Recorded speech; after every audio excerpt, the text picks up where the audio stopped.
Okay students, इस video में हम लोग डिस्कस करेंगे बहुत important topic that is called chi square test.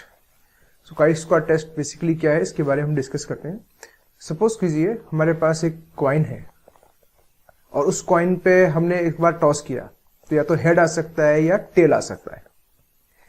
यानी कि हेड आने की प्रोबेबिलिटी 1/2 है और टेल आने की प्रोबेबिलिटी भी 1/2 है। अब हम इस सिक्के को अगर 100 टाइम्स उछालें तो theoretically we are assuming that 50 times we must get head and 50 times we must get tail। लेकिन एक्चुअल में जब हम इस सिक्के को उछालेंगे 100 टाइम्स तो ऐसा होगा नहीं।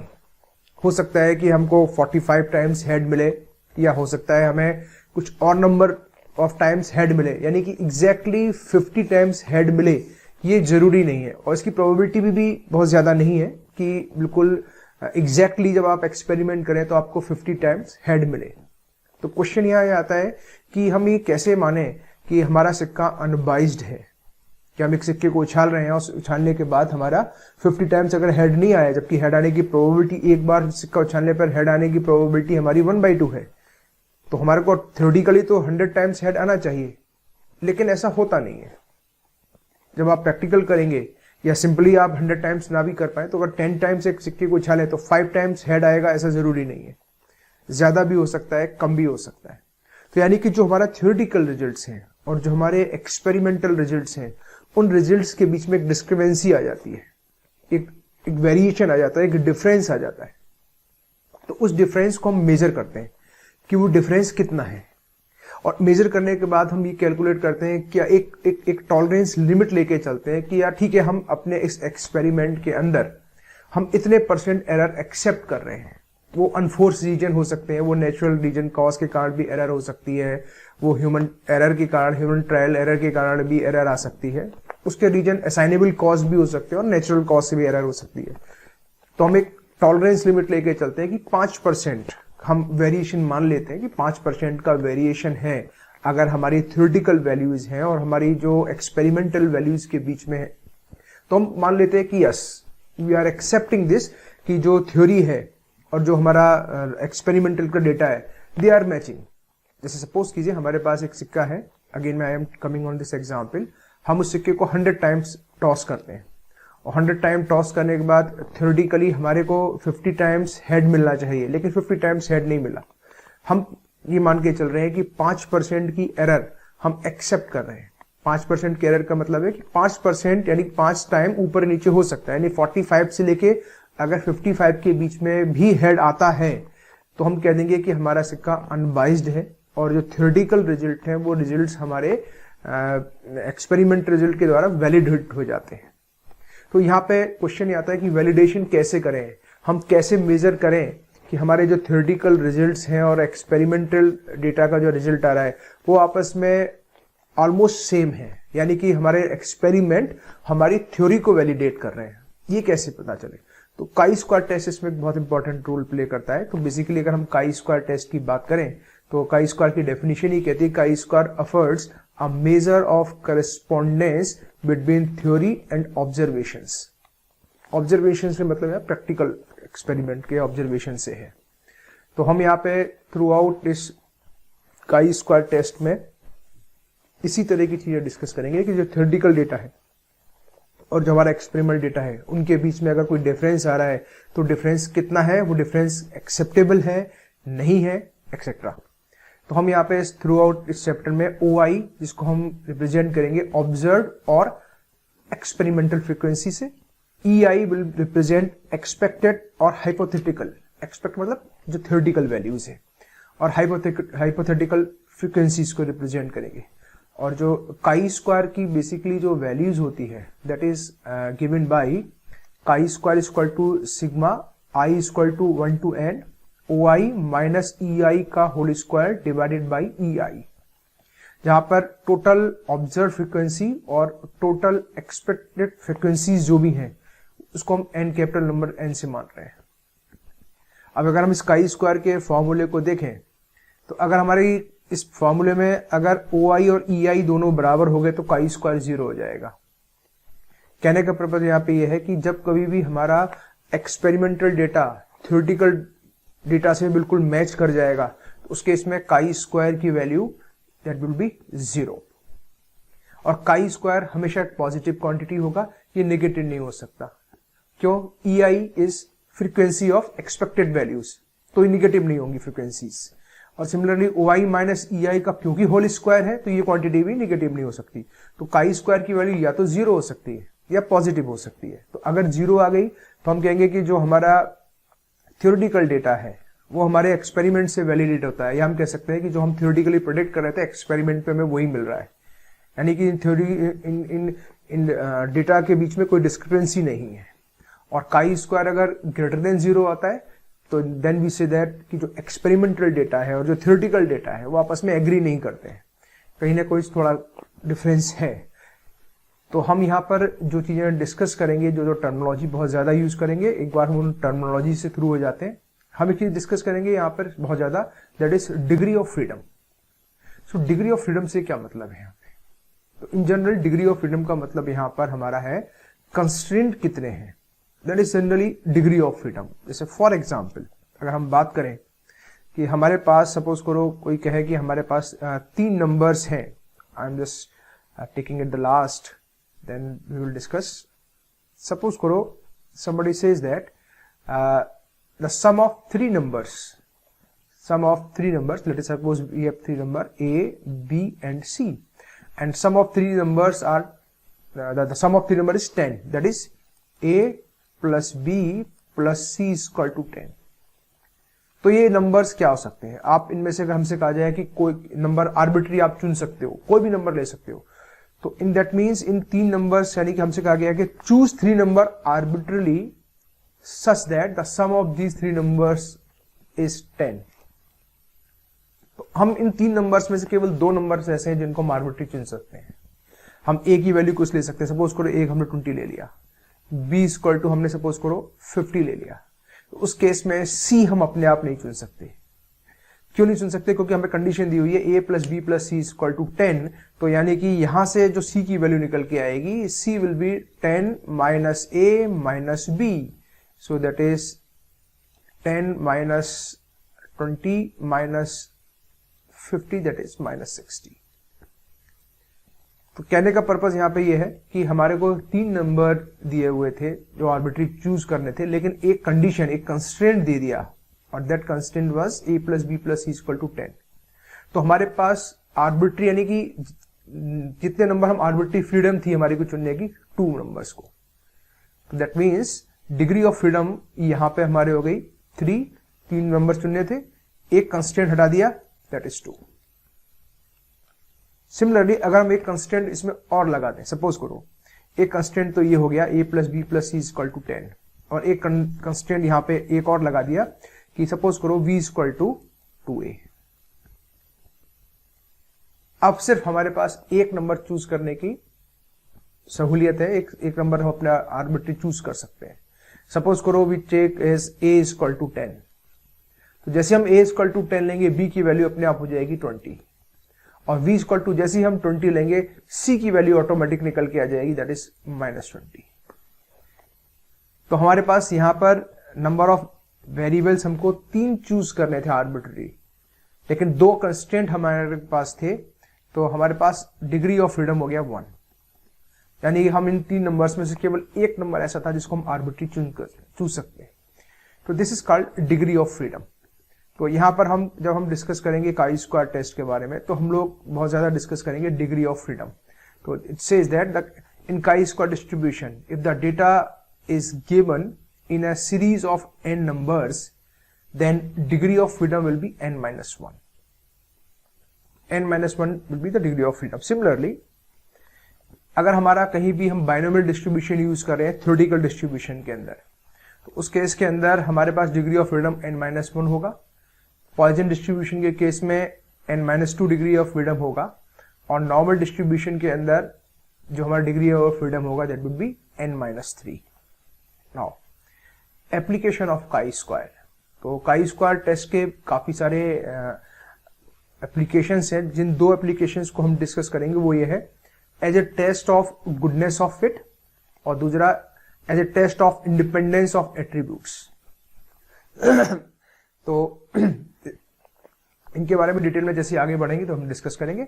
उसके बाद नेक्स्ट इंपॉर्टेंट चीज है कि वो क्या कंडीशंस हैं जिन कंडीशंस के अंदर हम काई स्क्वायर टेस्ट अप्लाई कर सकते हैं। तो पहली कंडीशन इसमें दे रखी है, the sample observation should be independent.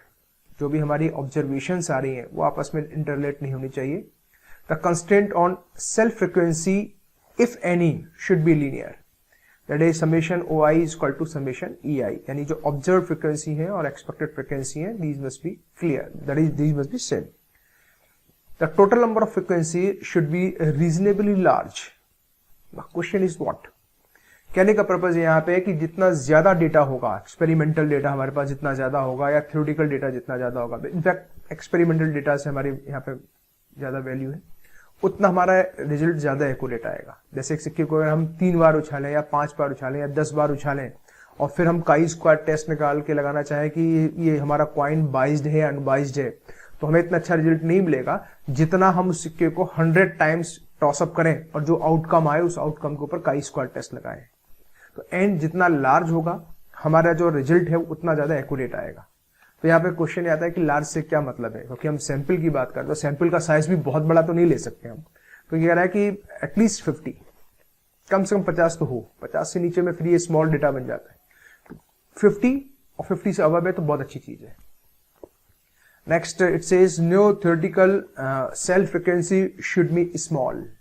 कोई भी cell frequency, we will see these thing in questions, बहुत ज्यादा स्मॉल नहीं होना चाहिए। अगर स्मॉल हो गया, स्मॉल किसे कहेंगे यहाँ पे क्वेश्चन ये आता है, तो अगर कोई frequency self frequency less than 10 है तो हम उसको डेटा को स्मॉल डेटा मान लेते हैं। तो उस केस में हम क्या करते हैं, अगर एक से ज्यादा सेल्स ऐसी हैं जिनमें डेटा हमारा 10 से कम है तो हम उन सारी की सारी सेल्स को एक कंबाइन करके एक सेल बना लेते हैं। और उस केस में फिर हम डिग्री ऑफ फ्रीडम जब निकालने जाएंगे तो कंबाइंड सेल की हेल्प से डिग्री ऑफ फ्रीडम निकालेंगे। Again we will see these things later with an example. So this is mentioned here. We group 2 or more classes together before calculating OI and EI. The degree of freedom is determined with the number of classes after regrouping. So we will see later on. Now the next part, chi-square test as a goodness of fit. So what is mean by goodness of fit? पहले तो ये discuss करते हैं, उसके बाद फिर इसके ऊपर बेस्ड एग्जाम्पल सॉल्व करेंगे, देखेंगे कैसे गुडनेस ऑफ फिट पर हम काम करते हैं। तो जब हमने बाइनोमियल डिस्ट्रीब्यूशन पढ़ा था तो बाइनोमियल डिस्ट्रीब्यूशन के कई एग्जाम्पल्स पढ़े थे कि अगर हम एक टारगेट को शूट कर रहे हैं, हिट कर रहे हैं, तो ये जो प्रोसेस है वो बाइनोमियल डिस्ट्रीब्यूशन को फॉलो करेगा। प्रोडक्शन लाइन में अगर हमारा कहीं कन्वेयर बेल्ट पे यानी जो हमारा चेन में जो भी प्रोडक्शन हो रहा है बेसिकली, वो प्रोडक्शन में जो फॉल्टी आइटम्स प्रोड्यूस हो रहे हैं वो बाइनोमियल डिस्ट्रीब्यूशन को फॉलो करेंगे। रडार डिटेक्शन के अंदर हमने डिस्कस किया था बाइनोमियल डिस्ट्रीब्यूशन होगा। इसी तरह से हमने पॉइजन डिस्ट्रीब्यूशन के बारे में जब पढ़ा था तो हमने बहुत सारे एप्लीकेशंस पढ़े थे कि arrival of a patient in A hospital follows the Poisson distribution.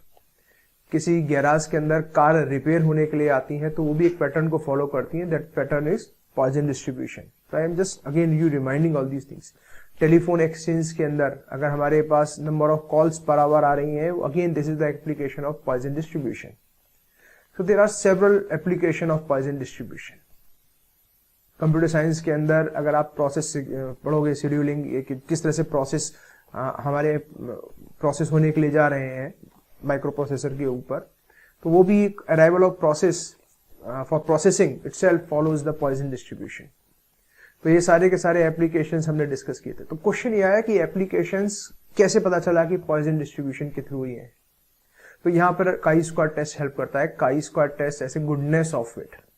हम क्या करते हैं कि हमारे पास ऑब्जर्व डेटा आता है, ऑब्जर्व डेटा हमारे पास होता है, हम मानते हैं कि इस ऑब्जर्व डेटा के ऊपर अगर हम पॉइजन डिस्ट्रीब्यूशन लगा के देखें विथ सम एरर, कि हम 5% की एरर हम मान लेते हैं या 2% की एरर हम मान लेते हैं समथिंग, तो उस केस में जो हमारा थ्योरेटिकल डेटा आ रहा है, एंड थ्योरेटिकल डेटा का मतलब है जो हमने पॉइजन डिस्ट्रीब्यूशन एज्यूम किया है कि माना है कि इस प्रोसेस के अंदर, या जैसे कि एक गैराज के अंदर कार अगर रिपेयर होने के लिए आ रही है और वी आर एज्यूमिंग कि ये पॉइजन डिस्ट्रीब्यूशन को फॉलो कर रही है, तो हम देखते हैं कि अगर पॉइजन डिस्ट्रीब्यूशन को थ्योरेटिकली फॉलो कर रही है तो इतनी कार पर आवर्स आनी चाहिए, और प्रैक्टिकल में कितनी आई ऑब्जर्व डेटा में, उनके बीच में डिस्क्रिपेंसी लगा के देखते हैं, काई स्क्वायर टेस्ट लगा के देखते हैं कि हाँ अगर हमारा डेटा सेटिस्फाई हो गया तो हम कह देंगे yes it follows the Poisson distribution.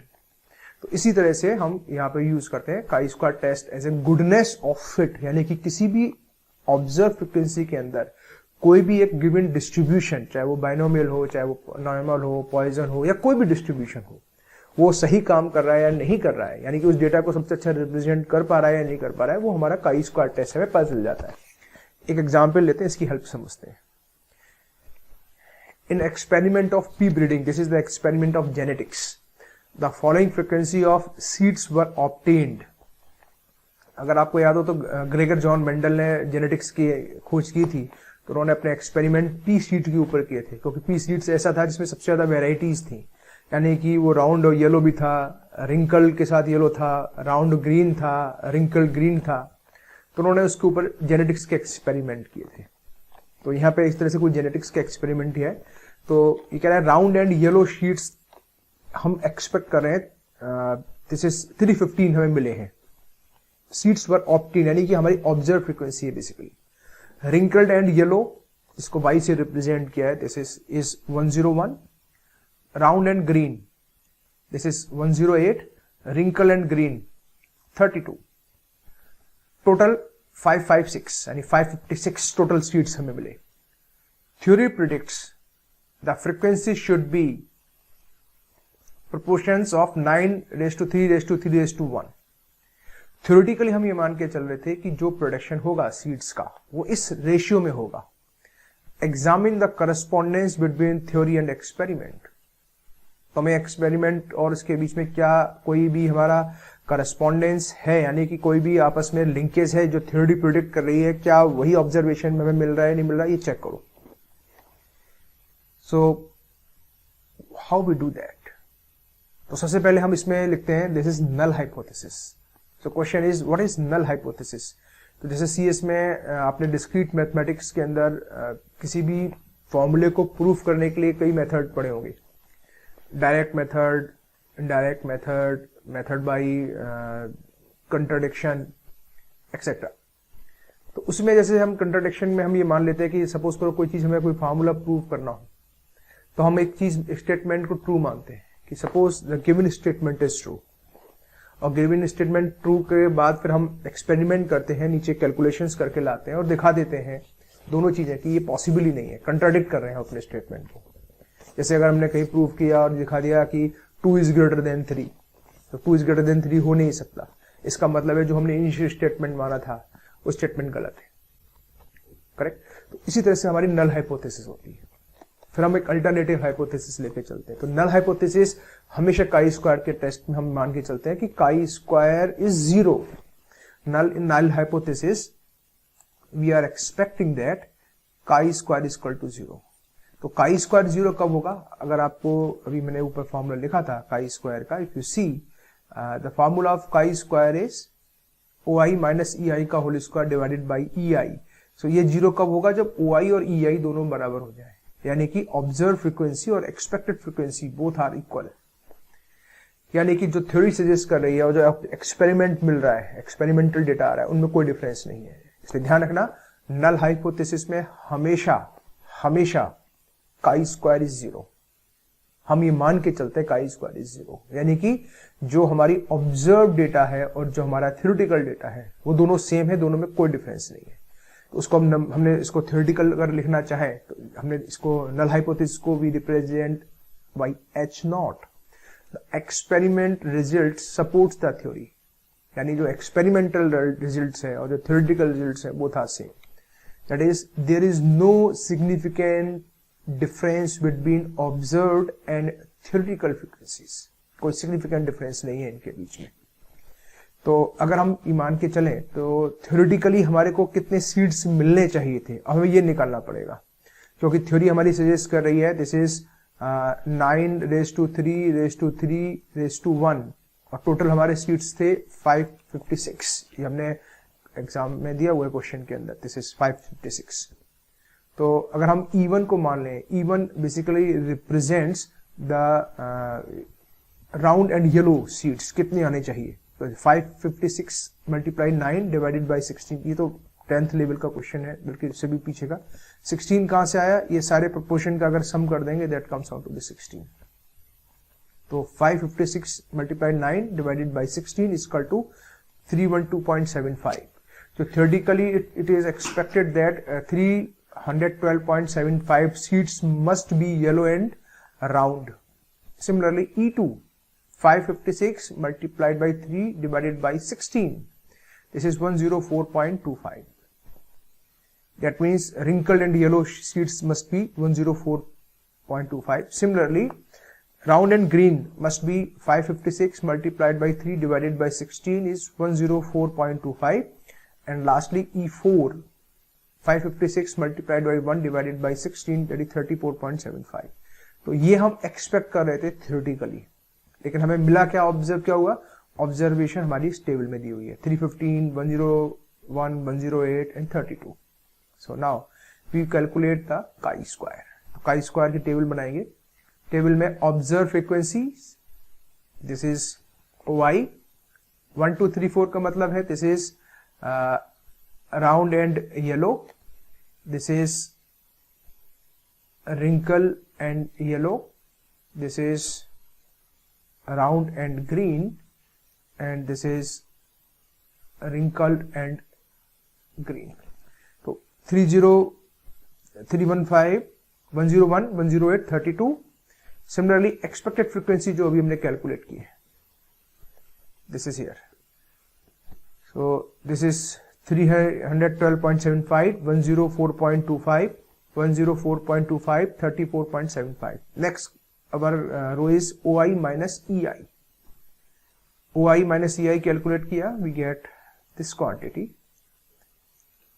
Lastly, OI minus EI whole square divided by EI.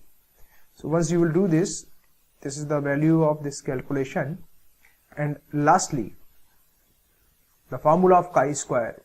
Chi square is equal to summation OI minus EI का whole square divided by EI, that comes out to be 0.47003. Now degree of freedom, what must be the degree of freedom? So degree of freedom की अगर हम बात करें तो यहाँ पे हमारे पास 4 डेटा हैं, 1 2 3 4। If you see, this is first data, this is second data, this is third and fourth।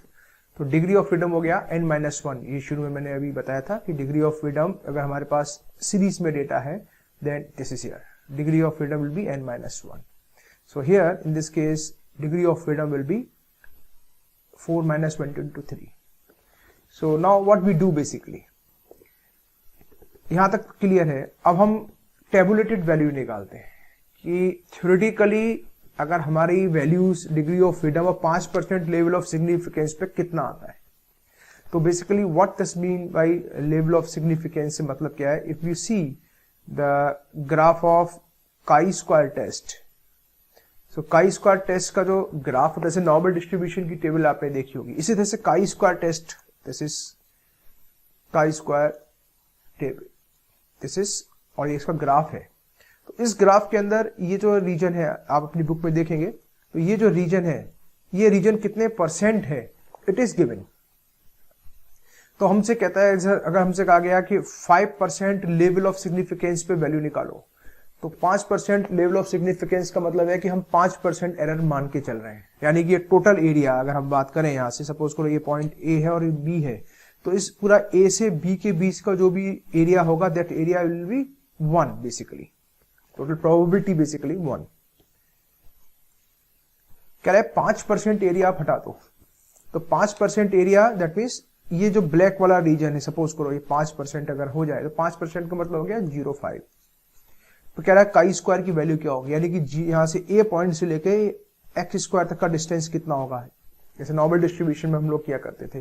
We have to calculate this, तो हमें कैलकुलेट करने की जरूरत नहीं है, ये सारी की सारी वैल्यूज एक टेबल में दी होती हैं। दिस इज हियर, और आप अपनी बुक में भी इस टेबल को देखोगे, this is chi square table. इस डायरेक्शन में अगर आप जाओगे, यहाँ पे दिया हुआ है डिग्री ऑफ फ्रीडम, और इस डायरेक्शन में जाओगे तो काई स्क्वायर की वैल्यू दी हुई है। It is not visible here, this is chi square 0.995, this is chi square 0.990 etcetera, and this is chi square 0.050। तो हमें 5% लेवल ऑफ सिग्निफिकेंस की बात हो जाए यानी कि 0.05, तो 0.05 का मतलब है हम इस वाले कॉलम में जाएंगे। और डिग्री ऑफ फ्रीडम की बात करें अगर हम कि हमारा डिग्री ऑफ फ्रीडम कितना है, तो उस डिग्री ऑफ फ्रीडम के अकॉर्डिंग हम वैल्यू चेक करेंगे। तो यहाँ पर हर क्वेश्चन के अंदर हमें ये लेके चलना है कि कितना हमारा डिग्री ऑफ फ्रीडम कितना होने वाला है। I am coming back, this is here, so here now the tabulated value of chi-square at 5% level of significance। तो 5% level of significance का मतलब आप ये चलिए कि आप 5% एरर मान के चल रहे हैं कि हमारे कैलकुलेशन में 5% की एरर है, we are accepting this error. अगर एग्जाम में नहीं दिया हो कुछ भी तो आप 5% बाई डिफॉल्ट लेके सॉल्व करना कि the tabulated value of chi-square at 5% degree of 5% level of significance with degree of freedom, so whatever degree of freedom it comes out to be। तो जैसे इस बार हमारे पर्टिकुलर क्वेश्चन के अंदर ये हमारी वैल्यू जो निकल के आई है ये काई स्क्वायर की कैलकुलेटेड वैल्यू निकल के आई है। तो इसको हम ऐसे भी लिख देते हैं chi square calculated, degree of freedom is 3। तो हम निकालते हैं कि काई स्क्वायर की टेबुलेटेड वैल्यू कितनी है, यानी theoretical value 3 degree of freedom पर 5% लेवल ऑफ सिग्निफिकेंस पर कितनी होगी। करेक्ट। तो again we go to the table. तो टेबल पे देखते हैं, this is the column of chi square 0.05। Degree of freedom हमारे क्वेश्चन में 3 था, तो हमने ये 3 वैल्यू ले ली। इस 3 के करस्पॉन्डिंग में जब हम आगे बढ़ेंगे तो ये वाली वैल्यू मिल जाएगी। So this is the value 7.815। so this is value, this value is written here somewhere, coming, yes, 0.7815। ये वैल्यू आ गई काई स्क्वायर की, this is tabulated value. Next step होती है दिस इज कंक्लूजन। कंक्लूजन में क्या लिखते हैं हम, since chi square calculated is less than chi square tabulated, hence H not is accepted, यानी नल हाइपोथेसिस एक्सेप्ट होगी। यूजली हमें हमेशा ये चेक करना है कि अगर हमारी काई स्क्वायर कैलकुलेटेड की वैल्यू काई स्क्वायर टेबुलेटेड से कम आ गई तो जो हम नल हाइपोथेसिस लेके चल रहे थे वो एक्सेप्ट हो जाता है। यानी कि हम ये मान लेते हैं कि दोनों के बीच में, यानी कि जो ऑब्जर्व फ्रीक्वेंसी है और थ्योरेटिकल फ्रीक्वेंसी है, इनके बीच में कोई सिग्निफिकेंट डिफरेंस नहीं है। 5% के हम एक्सेप्ट करके चल रहे हैं तो कोई बहुत बड़ा डिफरेंस नहीं है, वी आर एक्सेप्टिंग। हाँ, अगर कैलकुलेटेड वैल्यू टेबुलेटेड वैल्यू से ज्यादा आ गई तो हमारी नल हाइपोथेसिस रिजेक्ट हो जाती है, हम रिजेक्ट कर देते हैं कि नहीं, this is wrong. So similarly if we see another question, a die is thrown 276 times and results of throws are given below। एक डाई है, डाई में 6 नंबर होते हैं, उनको हमने 276 टाइम थ्रो किया है और नोट किया है कि कौन सा नंबर कितनी बार आया है। नंबर appears on dice, 1 है वो 40 टाइम्स आया है, 2 32 times, 3 29 times, 4 59 times, 5 57 times and 6 59 times. Test whether the die is biased or not। okay, so basically 276 है, this is रफ सॉल्यूशन, मैंने इसको यहाँ पे सॉल्व किया हुआ है सॉल्यूशन। अगर हमारा डाई अनबाइज्ड है तो हर एक नंबर इक्वल टाइम आना चाहिए, यानी कि expected frequency of each number 1 2 3 4 5 6 वो सेम होनी चाहिए। यानी 276 डिवाइडेड बाई 6 दैट इज 46, यानी हर एक नंबर 46 टाइम्स आना चाहिए। करेक्ट। तो हाउ टू सॉल्व, ये मैं आपके लिए हिंट्स दे रहा हूं, ये क्वेश्चन को आप सिंप्लीफाई करके देखिए। हम इसमें नल हाइपोथेसिस मानते हैं H naught, the die is unbiased. Again मैंने कहा था कि हमेशा हम ये मान के चलते हैं कि जो भी हमारा काई स्क्वायर है नल हाइपोथेसिस में 0 है, यानी कि ऑब्जर्व फ्रीक्वेंसी हमारी एक्सपेक्टेड फ्रीक्वेंसी के बराबर है।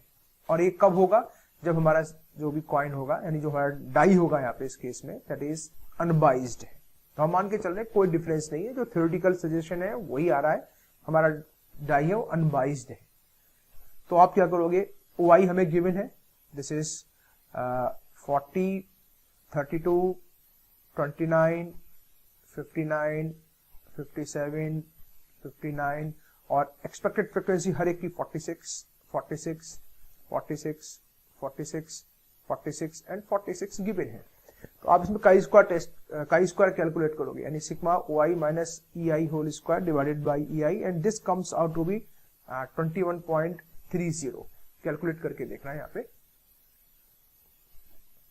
उसके बाद हम वैल्यू निकालेंगे टेबुलेटेड वैल्यू, क्योंकि ये जो वैल्यू निकल के आई 21 point, this is calculated value. Tabulated value निकालना chi square at 5% level of significance. Degree of freedom कितना हो जाएगा? Degree of freedom will be, total 6 number है, 6 माइनस 185, और ये वैल्यू होती है 11.09। तो यहाँ पे आप देखोगे chi square calculated, chi square tabulated से ज्यादा है, तो हमारा जो कंक्लूजन है वो कंक्लूजन हमारा ये कहेगा कि यस, S0 इज रिजेक्टेड, यानी कि जो हमारी डाई है वो डाई हमारी बाइज्ड है, यानी जो हमारा थ्योरेटिकल डेटा है और जो हमारी एक्सपेक्टेड वैल्यूज है उनके बीच में डिफरेंस बहुत ज्यादा है, सिग्निफिकेंट डिफरेंस है। और now I am going to discuss, this is the last question of this, जहां हमने ग्रुपिंग के बारे में एक प्रॉपर्टीज डिस्कस की थी कि अगर थ्योरेटिकल फ्रीक्वेंसी बहुत स्मॉल हो जाए तो हम डेटा को ग्रुप कर देते हैं। So we will see here, when the first proof of 392 pages of a book of 1200 pages were read, the distribution of printing mistakes were found to be following। यानी एक बुक है जिसमें 1200 pages हैं, 392 pages को एक बार पढ़ा है और उसमें जो मिस्टेक्स आई हैं उनको गिवन है, यहाँ पे गिवन है number of mistake in page X, यानी कि 0 मिस्टेक। ऐसे 275 पेजेस ऐसे थे जिनमें कोई मिस्टेक नहीं थी। एक पेज ऐसा, यानी कि एक मिस्टेक जिसमें हो ऐसे 72 पेजेस मिले, 2 मिस्टेक हो ऐसे 30 पेजेस मिले, 3 मिस्टेक्स हो ऐसे 7 पेजेस मिले, 4 मिस्टेक हो ऐसे 5 पेजेस, 5 मिस्टेक्स हो ऐसे 2 पेजेस, 6 मिस्टेक्स हो ऐसा 1 पेज मिला है। Fit a Poisson distribution to the above data and test the goodness of it। यानी कि कह रहा है कि ये जो एरर फाइंड हुई है, इस एरर के बारे में ये फाइंड करके हमें बताना है कि ये जो डिस्ट्रीब्यूशन है वो पॉइजन डिस्ट्रीब्यूशन को फॉलो कर रहा है। तो हम सभी ने पॉइजन डिस्ट्रीब्यूशन पढ़ा है, और पॉइजन डिस्ट्रीब्यूशन का जो मीन होता है वो उसका पैरामीटर होता है, यानी लैम्डा अगर मिल गया तो पूरे पॉइजन डिस्ट्रीब्यूशन को फिट कर सकते हैं। तो मीन क्या होता है? Mean lambda is equal to summation fi xi divided by summation fi। this is the, अगर मोमेंट के टर्म में बात करेंगे तो this is the first moment about origin। तो summation fi xi, तो these are the basically frequency, this is f। तो 0 multiply by 275, 1 multiply by 72 etc divided by 392, उस पूरी वैल्यूज को निकाला तो ये वैल्यू आएगी 0.4821। ये इस डिस्ट्रीब्यूशन का मीन हो गया। और अगर आपको पॉइजन डिस्ट्रीब्यूशन याद होगा, so the frequency of x mistakes per page is given by Poisson distribution nx equal to n into px। n है यहाँ पे 392 e की पावर माइनस लैम्डा, लैम्डा की power x divided by x factorial. अब इसमें हम n को different values देते जाएंगे और उसके करस्पॉन्डिंग वैल्यूज मिलती जाएंगी। तो हमने यहाँ पे सारी वैल्यूज रख के सिंप्लीफाई कर लिया, तो finally we get this quantity e की पावर माइनस 0.4821 मल्टीप्लाइड बाई 0.4821 की power x divided by x factorial. तो e की पावर भी और 392 से मल्टीप्लाई करने के बाद वी गेट दिस क्वांटिटी। अब इसमें हम x को डिफरेंट वैल्यू देंगे। x इक्वल टू 0 रखा, p0 is 242, sorry, p0 is equal to, there is n0 is equal to 240.05, 1 mistake, we get this। 2 के केस में this is 28.13, 3 के केस में 4.52, 4 में this is 0.54, 5 में 0.052 and 6 में 0.004। ये वैल्यूज कहां से आएंगे? यहाँ पे इस वाले फॉर्मूले में हम x की वैल्यू रखते जाएंगे। x इक्वल टू 0, 1, 2, 3, 4, इसको मान लो equation number let suppose 1। Equation number 1 में हम x equal to 1, 2, 3, 4, 5 x and so on. तो ये तो क्वेश्चन एक तरह से पॉइजन डिस्ट्रीब्यूशन का भी है, आपको इस तरह के क्वेश्चन आने चाहिए। We have discussed this questions earlier. So null hypothesis हम कहते हैं chi square 0। Chi square zero means जो ऑब्जर्व फ्रीक्वेंसी है और जो थ्योरेटिकल फ्रीक्वेंसी है वो था सेम, यानी कि ये जो डेटा है वो पॉइजन डिस्ट्रीब्यूशन को ही फॉलो कर रहा है, यानी कि Poisson distribution is good to fit, we are assuming this. तो हमसे कह रहा है कि टेस्ट करो ये पॉइजन डिस्ट्रीब्यूशन को फॉलो कर रहा है, हम कह रहे हैं हाँ कर रहा है, ये डेटा जो पॉइजन डिस्ट्रीब्यूशन से ही आ रहा है, we are assuming this. Null hypothesis मानना बहुत इंपॉर्टेंट है, अगर आपने गलत नल हाइपोथेसिस ले ली आपका कंक्लूजन गलत हो जाएगा, पूरा क्वेश्चन गलत हो जाएगा, इसलिए और भी क्वेश्चंस आप सॉल्व कीजिएगा नल हाइपोथेसिस के किस तरह से मानते हैं। तो हम now we make a table, mistakes पर पेजेस 0 1 2 3 4 5 6, ऑब्जर्व फ्रीक्वेंसी जो हमें गिवन है 275 72 30 75 1 2 एंड 1, और ये एक्सपेक्टेड फ्रीक्वेंसी जो अभी हमने nx वाला फॉर्मूला लगा के सारी वैल्यूज कैलकुलेट की थी, दिस इज हियर, वो सारी की सारी वैल्यूज रखी। उसके बाद OI माइनस EI स्क्वायर निकाला, OI minus EI whole square, और इस पूरी कैलकुलेशन में इंपॉर्टेंट पॉइंट क्या है, हमने एक पॉइंट लिखाया था अगर फ्रीक्वेंसी 10 से कम हो जाए तो उस केस में हम लोग डेटा को ग्रुप कर देते हैं।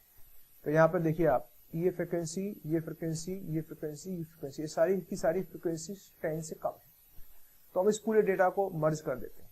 तो 7 + 5 12, 12 और 2 14 एंड 15 हो गया। सिमिलरली इसके करस्पॉन्डिंग ये फ्रीक्वेंसीज थी, इनको भी मर्ज कर दिया, तो हो गया 5.1।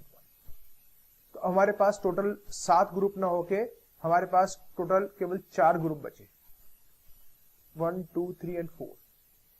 और यही मैंने बताया था कि अगर कहीं फ्रीक्वेंसी 10 से कम हो जाए तो हम 10 से कम वाली फ्रीक्वेंसीज को ऐड करके एक नया ग्रुप बना देते हैं। सो दिस इज हियर, हमने इस नए ग्रुप के according OI minus EI calculate किया है, और उसके बाद OI माइनस EI का होल स्क्वायर, उसके बाद काई स्क्वायर, और काई स्क्वायर की जब आपने वैल्यू निकालोगे that comes out to be 40.925। Verify करना इस चीज को, whether this value comes out or not. Now degree of freedom is what? This is Poisson distribution, और हमने बताया था Poisson डिस्ट्रीब्यूशन के केस में डिग्री ऑफ फ्रीडम होता है n-2। n कितना है, कितने ऑब्जर्वेशंस के सेट्स, यानी कितनी हमारी क्लासेस हैं। तो यहाँ तो हमें क्लासेस 7 दिख रही हैं, लेकिन हमने कहा था कि डिग्री ऑफ फ्रीडम निकालते हैं रीग्रुपिंग के बाद। तो रीग्रुपिंग के बाद 1 2 3 एंड 4 क्लासेस हमारे पास बची, तो यानी कि 4 - 2 = 2। तो डिग्री ऑफ फ्रीडम इज 2, और हमारे को कोई लेवल ऑफ सिग्निफिकेंस नहीं दिया हुआ है, तो हम 5% लेवल ऑफ सिग्निफिकेंस पे बात करते हैं। तो tabulated value of chi square for 2 degree of freedom at 5% level of significance is 5.991। Again question is that how to get this, simple, अभी हमने टेबल डिस्कस की थी, उस टेबल से ही वैल्यू आई है। अब की ध्यान रखना, हमारा डिग्री ऑफ फ्रीडम यहाँ पर है 2, इस टेबल में आप देखिए degree of freedom is 2, this is here, और काई स्क्वायर की वैल्यू है 0.05, यानी 5% लेवल ऑफ सिग्निफिकेंस की बात कर रहे हैं। This value is here 5.991। So we write this value 5.991. So what we get, this is this here 5.991। तो यहाँ पर हमारी कैलकुलेटेड वैल्यू जो आई थी वो टेबुलेटेड वैल्यू से ज्यादा आ गई। Since chi square calculated is greater than chi square tabulated, the null hypothesis is rejected at 5% level of significance. Hence, we conclude that Poisson distribution is not a good fit to the given data। यानी कि हमने जो H0 माना था, जिस contradiction हमारा proof में आ जाता है, इसी तरह से हमारी यहाँ पे कंट्राडिक्ट हो गया, यानी कि जो हम मान के चल रहे थे H0 हमारा पॉइजन डिस्ट्रीब्यूशन है, यानी गुड फिट है, वो गलत है, यानी कि इस गिवन डेटा में हमारा Poisson distribution is not a very good fit. तो ये हमारा chi square test as a goodness of fit हो गया। नेक्स्ट हम लोग डिस्कस करेंगे chi square test as a test of independence.